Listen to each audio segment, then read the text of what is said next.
Tu le vois le micro là ou pas? Non.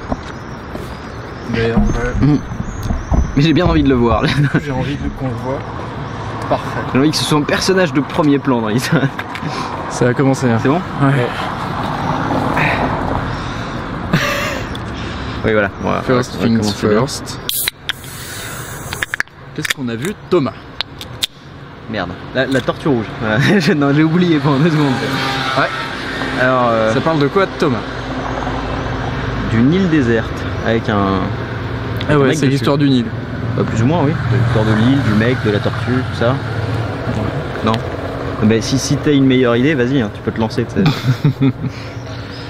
C'est l'histoire d'un mec, un naufragé, se retrouve sur une île déserte. Alors naturellement, il a envie de se barrer. Du coup, il construit un radeau. Il commence à se barrer. Ça marche plutôt bien. Quoi? Oui, ça marche plutôt bien, ouais. Il a allumé le micro. Ouais. Pardon. Je suis con, mais pas tant que ça non plus. Quand même. Ouais. Donc il essaye de se barrer, ça marche plutôt bien. Et puis tout d'un coup, boum boum boum, son radeau se fait exploser, il sait pas pourquoi. Alors il en construit un deuxième. Et puis tout pareil. À chaque fois, il le construit plus grand. Ouais. Et il se dit peut-être que ce sera plus solide comme ça. Boum boum boum, il se fait démolir à la gueule et il voit que c'est une tortue rouge qui la troll. Qui le troll. Et grave en plus, méchant. C'est genre, elle le fout dans la flotte, elle le regarde 2 secondes et elle se barre. Un vrai petit troll. Et du coup, au bout d'un moment, bah, il est un peu desperate quoi. Faut le comprendre.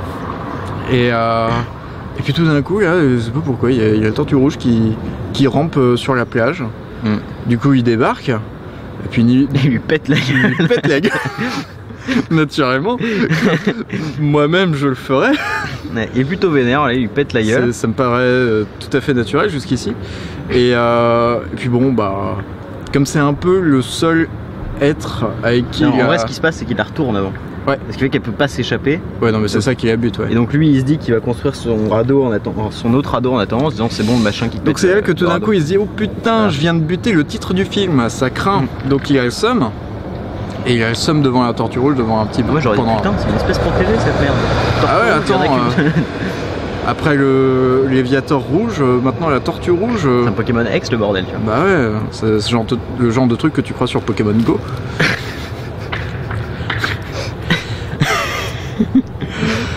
Et du coup, il attend des plombes devant cette tortue rouge. Et puis finalement, il y a une nana qui en sort. Non, alors ce qui est assez intéressant, c'est qu'il attend des plombes devant. Puis après, il se dit qu'il va la sauver. À un moment donné, tu sais, il commence. Oui, parce qu'elle est dans le coltard. Elle a eu une sale soirée, la meuf. Fait péter la gueule. En même temps, ouais, c'est manger du truc là. Et du coup, il lui fait un petit parasol, il la fait boire, etc. Et puis au bout d'un moment, bah elle pète le feu. En fait, c'est assez chelou. C'est-à-dire qu'il la laisse crever. Et puis une fois qu'elle est morte, il en prend soin. Il commence à lui mettre de la flotte sur la tronche. Et là, en fait, il y a la carapace qui se fissure. Ouais. Pourquoi on s'en fout, remarque. Et en fait, il y a une meuf qui remplace la tortue à ce moment-là, qui est dans la carapace fissurée. Qui spawn, ouais. Parce que pourquoi la carapace s'est fissurée finalement? C'était pour les seins. Ouais, peut-être. Ouais. Et en fait, donc là, comme il se rend compte que c'est une meuf, hein, bon, il se dit qu'elle est toujours morte finalement, mais comme c'est une meuf, il lui fait un petit parasol, un truc pour l'ombrager. Oui, bah ouais. Comment il se dit que voilà. De façon rudimentaire, mais c'est tout de même un brave homme. Au bout d'un moment, elle pète le feu, et du coup, ils traînouillent ensemble, quoi, et puis une chose en entraînant une autre, c'est le bisou, et paf, ça fait un gosse. Mais je me souviens même pas qu'il y a eu un bisou. Moi, je me souviens qu'ils se sont courus après un petit peu. Ils se sont enlacés. Tu vois de très loin, peut-être vaguement. Non, mais surtout, au départ, ils se courent vraiment. Enfin, genre, en gros, la meuf, elle est là, puis dès qu'ils s'approchent un peu, elle se casse. Elle se casse un peu, et puis au bout d'un moment, ils bouffent des moules ensemble. Donc, forcément, ça rapproche. C'est quand même exceptionnel. Hein. Je t'ai donné ma chemise, tu me donnes une moule, voilà. Ouais. Moi ça va, j'ai mon pantalon en peau de phoque. Ouais. Je te laisse le drap dans lequel j'ai sué pendant à peu près 6 mois. C'est beau hein, quand on raconte un film poétique. C'est dommage, c'est vrai qu'il était plutôt sympa comme film. Attends, on n'a pas fini de raconter. Ouais. Et du coup, ils font un gosse, et le gosse, il se coule, gambade. Et puis tout d'un coup, il y a un tsunami. Et on croit qu'ils sont tous morts, et puis en fait, non, c'est bon. Ils sont tous vivants. Ils sont tous vivants. Ils sont tous ensemble. Et, mais là, le gosse, il a des ambitions dans la vie. Parce qu'en fait, il a des potes tortues aussi. Voilà, c'est ça qu'on a. Il a des potes tortues, et ses potes tortues lui disent un peu, tu sais, viens voir. Allez, bien. D'ailleurs, sûrement les potes tortues que le père a sauvés au tout début du film. Ah, mais des putain, chances ouais. ça. Parce qu'après, tu vois plein de tortues. C'est vrai qu'il y a dans la plein même de tortues, configuration ouais. que quand tu les vois petites. Donc j'en déduis que ça, voilà. J'en déduis que ça doit être celle-là. Et du coup, c'est cool. Et le fils se tire. voilà, ses potes tortues. Avec ses potes tortues. Puis il y va à la nage en plus. Hein. Ah ouais, YOLO. Hein. Le gars, c'est un bonhomme. Hein. C'est Laure Manodou, mais en mec, quoi. Je me demande où est-ce qu'il va exactement. Bon, bon. Et puis c'est vrai que finalement. Il va chercher le propriétaire de la bouteille qu'il a trouvé dans le film. C'est ça, ouais. Il se casse. Les autres deviennent vieux. Voilà, donc t'as le couple de base qui est en train de vieillir tout doucement. Et puis au bout d'un moment, bah, t'as le mec qui claque. Il regarde la mer et il meurt. Ouais, il regarde là d'où il venait et il meurt. Comme c'est beau. Et du coup, sa meuf, elle est un peu triste. Ouais, mais bon, ça va finalement. Bah, elle lui caresse la main et tout. Ouais, mais elle se transforme en tortue, elle se casse. Et là, est arrivé mon plus grand fou rire. C'est que la fin de ce film est très belle, mais je pouvais pas m'empêcher de me dire, elle se retransforme en tortue et elle se tire dans la mer. C'est vrai que ça fait vraiment, elle chiale 2 secondes en fait, elle lui tient la main, vite fait, et hop, elle se transforme en tortue au moment où elle le touche, et elle s'en va. Et puis après, tu la vois s'en aller lentement vers la mer. Ah bah il est mort, bon bah, j'ai plus rien à faire ici. La mission est accomplie, genre je retourne parmi les miens. J'ai pas autant ri que pour la mort du père dans le... Comment ça s'appelait, The Good Dinosaur, le voyage d'Arlo. Parce que quand le père meurt dans le voyage d'Arlo, j'ai eu un fou rire qui a duré 10 minutes, c'était atroce. Là ça allait, j'ai réussi à le retenir. Il y a plein d'autres films où on a bien rigolé en vrai. Bon, blague à part, c'est un chef d'œuvre. Ouais.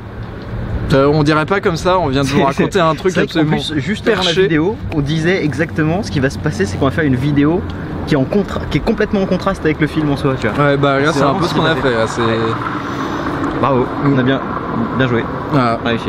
Comment gâcher un film merveilleux. Ouais. Maintenant, pourquoi est-il merveilleux? Alors déjà, le premier truc, c'est qu'ils disent pas un mot. Ouais. Pas un mot. Même dans Wall-E, à un moment, ils parlent. Puis même, ils font Wall-E, des trucs comme ça. Là, il n'y a pas un mot. Surtout, il n'y a même pas de présentation de quoi que ce soit. Le mec, tu le trouves dès le départ, dès le début du film. Tu le trouves dans la flotte, à côté d'un bateau. Alors, tu vois vite fait un bateau... vaguement des débris, ouais. Voilà. Tu vois une coque retournée, oui, puis bon, le truc s'éclate et il se réveille sur la plage. Et en fait, les seuls protagonistes, c'est les trois gars, le phoque, les tortues. Le phoque qui crève. Et les crabes. Les tortues et les crabes, ouais. Et qui sont vachement importants dans le film, les crabes. Oui, c'est les petits trucs qui mettent un peu de détente.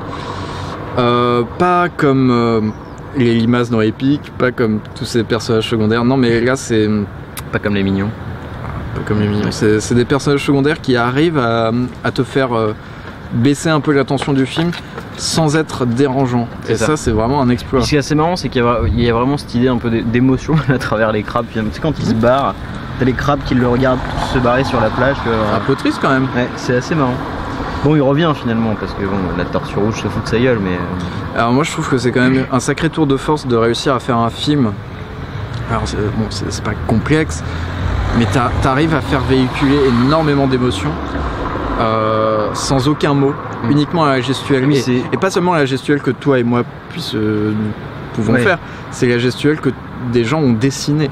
C'est beaucoup plus compliqué à. C'est vrai que là en plus l'animation en soi, je l'ai trouvé vraiment pas mal. Genre, elle était vraiment super classe. Il y a des fantastique. Trucs, tu te dis putain, il y a des trucs qui se sont fait chier quand même. Mais l'animation est aussi vachement complimentée par un travail sur le son qui est. C'est vrai que le son est super. Qui en fait rend ce film qui est pour les gens sensibles, qui est un film sensible, mais aussi du coup ce son qui rend le film sensoriel, je trouve. Bah, surtout que t'as un autre truc assez intéressant, c'est que si tu regardes, il y a pratiquement que 5 scènes en fait. T'as la mer, la plage, la forêt. Oui, 5 décors tu veux dire. Ouais, voilà. Ouais. Les marais et la montagne. Et en plus, ils se retrouvent pratiquement toujours au même endroit. En fait. Parce que de vue, on voit souvent l'île au loin, elle a l'air vachement grande en soi. mais clairement ils passent leur temps à traîner dans les 5 mêmes décors. Et pour autant ça ne t'empêche pas de... C'est ça, puis en plus c'est des décors super simples, je veux dire, la forêt de bambou elle est très... Et même dans les lignes directrices de l'action, tu sais que la mer est à gauche, tu sais toujours que le sommet de la montagne est à droite. Mais justement c'est assez marrant parce que c'est des traits très simples finalement, on se retrouve et tu regardes les feuilles des arbres, t'as l'impression que c'est plus ou moins toujours les mêmes, c'est presque une trame, un truc dans le genre, mais c'est assez marrant comme les mecs ont réussi à faire une sorte de grandeur en fait dans le truc. Je veux dire, les vagues au début c'est ouf, tu vois, alors comme ils ont le cadrage de la caméra, enfin on peut pas appeler ça le cadrage de la caméra vraiment, mais c'est en 2D quoi, voilà, mais il est mis de telle façon que tu vois plus de ligne d'horizon ni rien, ce qui fait que tu as vraiment un effet de grandeur des vagues, tu perds dans le truc. C'était une tempête au début comme... mais vraiment d'une intensité. Quand ce film veut être intense, il est très intense. Et t'as le même effet quand ils rentrent la première fois dans la forêt de bambou et qui sont, tu sais, t'as tous les trucs super actifs. Oui, la verse, tout d'un coup. Ah ouais, c'est pour ça que je dis c'est vraiment sensoriel et ça passe par l'image et le son et ça te transporte vraiment. Ce qui fait que c'est vraiment un truc, tu te perds dedans même en tant que spectateur. Et au Tsunami aussi, c'était impressionnant ce machin. Et je me disais pendant que je regardais ça, c'est quand même dingue le nombre de fois où on a vu ce genre de scènes d'action à l'écran et pourtant ça n'a pas le même effet parce que tous ces films, et là je pense qu'on va pouvoir le démontrer à nouveau avec Independence Day par exemple, où c'est tellement de surenchères, tellement de plans généraux qui sont là pour montrer à quel point c'est impressionnant et au final tu perds les personnages. Là ce qui est bien c'est que tu perds jamais les personnages et c'est pour ça que les événements ont une telle importance. Tu prends même la scène du tsunami qui est d'une extrême violence en soi, dans le film elle l'est pas vraiment finalement, tu vois, il n'y a pas cet effet de brutalité, enfin il y a l'effet de la violence on va dire de la flotte qui s'envoie, mais il n'y a pas la brutalité que tu pourrais retrouver dans les films où il y a des grosses explosions partout, des trucs, même tu vois par exemple tu vois les personnages quand ils prennent le tsunami, il n'y a pas tant que ça, tu vois, genre ils sont pas hyper blessés, hyper machin, ils ont pas pris dans la gueule vraiment violent, mais tu sens quand même la détresse du truc, tu vois ce que je veux dire. Et c'est assez marrant, enfin je veux dire, c'est très simple et pour autant ça exprime beaucoup de trucs en fait. Ça résume bien le film, c'est minimaliste et ça ne dessert pas le film, ça l'embellit. Le film joue constamment avec... C'est marrant parce que nous, à l'école, on nous a vachement appris ce délire de premier plan, deuxième plan, troisième plan pour composer des images, quoi, pour composer des décors, des scènes, etc. Là, c'est minimaliste à l'extrême où en fait, t'as parfois quelques lignes quoi, dans le décor et c'est tout. Et il y a une telle cohésion dans les couleurs, une telle cohésion dans ces lignes même, que du coup, le tout est superbe à voir et c'est aussi ça qui te permet de pas t'ennuyer. Parce que concrètement, là, quand on a résumé le film tout à l'heure, on dirait un film ennuyeux et très court. On a oublié le morceau où il découpe le phoque et tous les trucs dans le genre. Mais oui, c'est des micro-événements ça. En vrai, il y a énormément de plans larges, très longs, de grandes séquences dans le genre. Et c'est vrai que dans je pense la plupart des films qu'on a vus, si ça avait été que ça, on se serait fait chier en vrai. Tu vois, genre... Oui, parce que ils savent pas. Là, dans ce film, chaque plan raconte l'histoire, chaque plan raconte où le personnage veut aller. Alors que la plupart des films qu'on a vus, c'est des plans quasiment, comment dire, t'es obligé de passer par là pour raconter l'histoire. Alors que là, il y a une recherche dans la mise en scène, dans ce minimalisme. C'est presque comme si ce gars-là, Michael Dudok-Dewitt, avait fait un film avec un personnage au centre de l'écran et du vide autour. Je pense c'est presque comme ça qu'il a composé le film. Et avec cet énorme challenge, enfin ce qui pourrait être pour nous occidentaux ou mainstream, tu vois, être un challenge, lui il joue vachement avec ça, il a pas du tout peur de jouer avec ça. C'est vrai que oui, il y a jamais un moment en général, genre tu prends par exemple des films comme Warcraft où on avait vraiment beaucoup de contenu d'histoire, beaucoup de trucs, on avait vraiment un gros script très lourd. En fait. Voilà, on s'est retrouvé dans une situation où on trouvait tout décousu. Là on avait tellement pas d'histoire mais en même temps c'était tellement simple et tellement vide en fait que tu avais vraiment ce fil conducteur qui restait en fait. Alors que comme j'ai dit, à l'inverse, dans des grosses histoires bien lourdes avec plein de gars, plein de trucs, plein de quêtes annexes, plein de bordel dans le genre, en fait c'est là où tu te perds en réalité.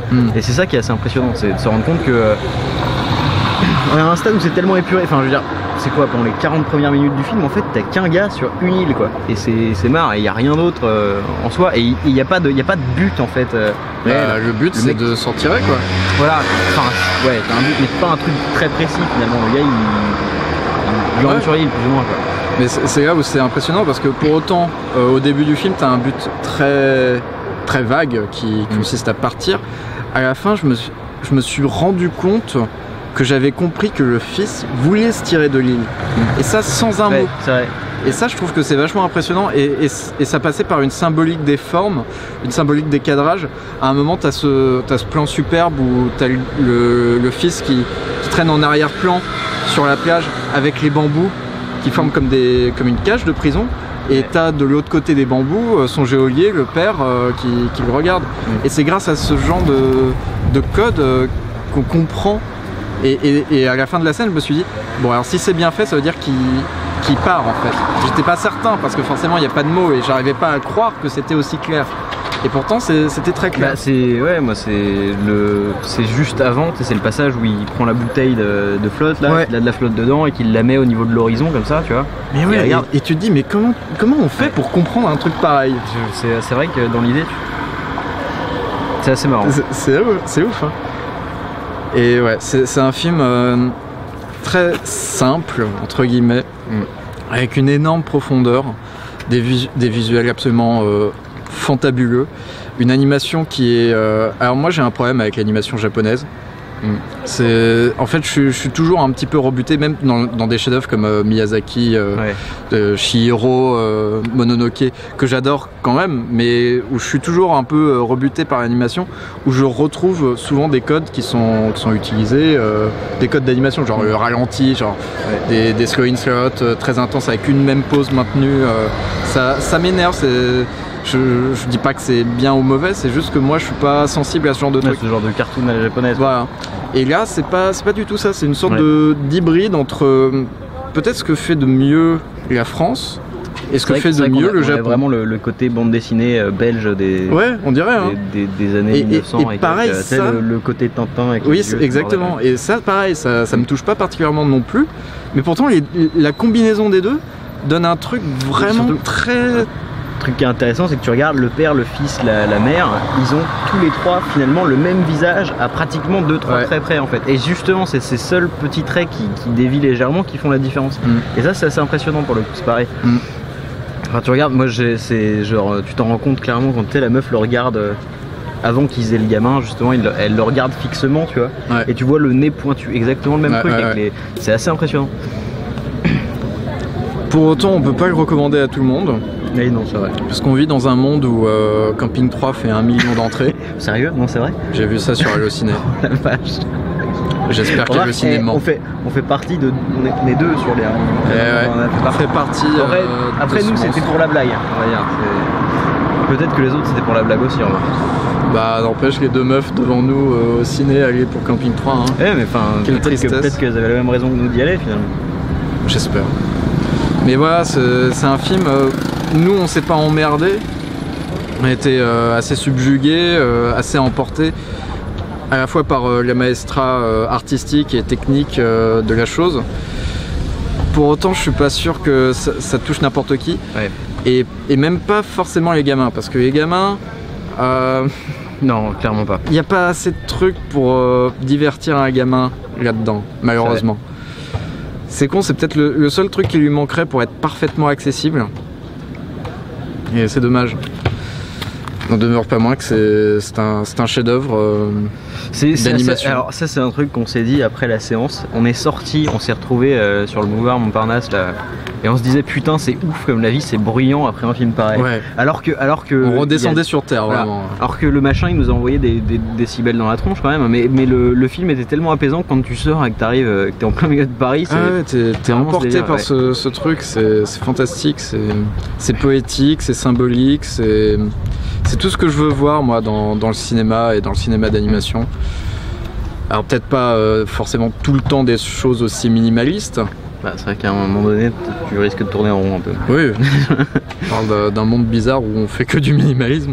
Mais une fois de temps en temps, surtout après la quinte de merde qu'on s'est tapé, la Camping 3. Qu'est-ce qu'on a fait juste avant encore On avait fait l'idéal, on n'a pas fait de critique, j'avais pas aimé du tout. C'était chiant sa mère. Enfin, le livre de la jungle, Ratchet et Clank, c'est pas terrible en ce moment. Là, il y a les Tortues Ninja 2, Ouais, mais voilà, à la limite, je mettrais pas le livre de la jungle dans la catégorie Tortue Ninja 2, tu vois. Non, c'est vrai. Il faut pas aller jusqu'à... Parce que même si bon, le livre de la jungle, c'est un remake complet, un peu foireux, je veux dire, les mecs qui ont fait les décors, ils ont envoyé du steak. Genre, ils ont réfléchi 2 secondes avant de faire avant de faire leur taf. Ça fait la différence. Bon, pour conclure, recommandable, assez incroyable, très beau. Ouais. T'as mieux? Non, j'ai pas de... Non, et... je sais pas. Et puis c'est cool de retrouver le studio Ghibli un peu. Parce que depuis Le Vent se lève, ils avaient pas fait d'autres films parce que Miyazaki a pris sa retraite en Et gros. moi, le dernier que j'ai vu, c'est... comment il s'appelle? La Arrietty. Ça. J'avais trouvé un peu chiant, ouais. Ouais, c'est pas le meilleur. Bon, allez voir La Tortue Rouge.